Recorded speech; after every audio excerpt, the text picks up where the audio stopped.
Hello, what's up naman mga ka-JC? So for today's video, ituturo natin sa inyo kung paano mag-transfer ng fund o paano mag-send ng cash o ng e-wallet from ShopeePay to GCash account.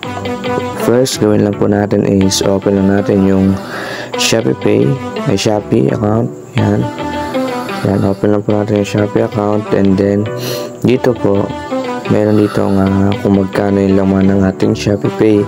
Click lang po natin yan, or pwede naman natin dito sa pinakadulong side makikita natin, ayan, send money, and then pagka click po natin dito sa send money, select lang po natin dito yung send to other e-wallet.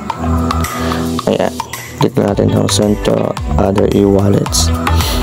Ayan po, pwede po natin dito mag-fill out ng form kung paano natin mag-send ng ShopeePay to GCash.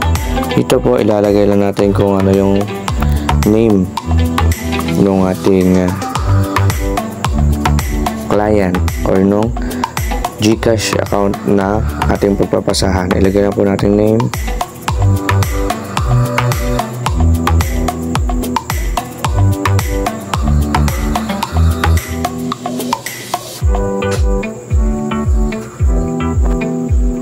Ayan, pag nilagay na po natin yung ating name ng ating GCash, select natin yung e-wallet, kung anong klaseng e-wallet yung pagpapasahan natin dito. So bali dito po sa ilalim, napakaraming pwedeng pagpasahan ng e-wallet from ShopeePay. Meron dito ang GCash, GrabPay, PayMaya, Bayad Center, CoinsPH, and etc.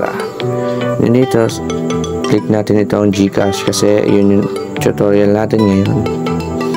And then maglagay tayo ng GCash number natin na pagpapasahan galing sa ShopeePay. Ayan, so kapag na-select na natin yung ating mobile number or yung GCash account number natin, open na natin itong save receipt. Yan, ito, open na natin yan, and then click next. Ayan, pagka na-click po natin yung next, dito yung magpapakita dito is kung magkano yung gusto nating i-transfer na account, or kung magkano yung ating i-transfer from ShopeePay to GCash. Bali, ang available balance natin or transferable balance is 4,963. So ito testing lang natin siya ngayon for example ay 3K. Ayan po. Bale dito nga mga ka-GC, ang per transaction po pala ng transfer from ShopeePay to GCash is 15 pesos. Kahit magkano po yung ating transfer, 15 pesos pa rin po yung kanyang charge. Okay?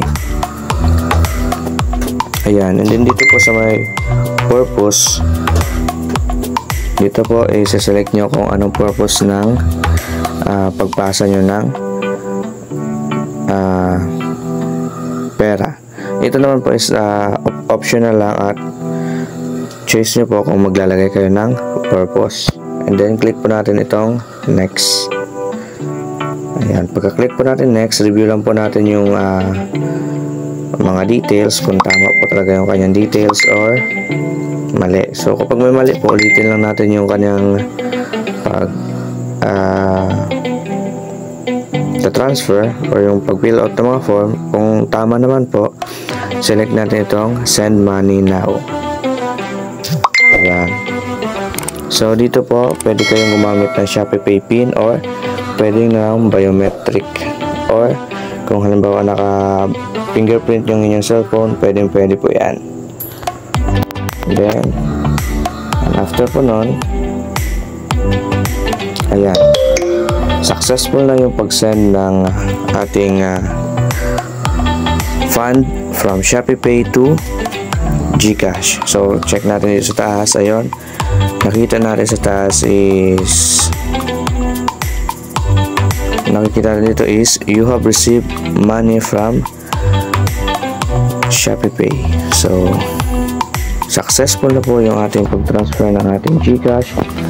ay pag-transfer ng ating ShopeePay to GCash. So yun lamang po at maraming salamat. Thank you for watching.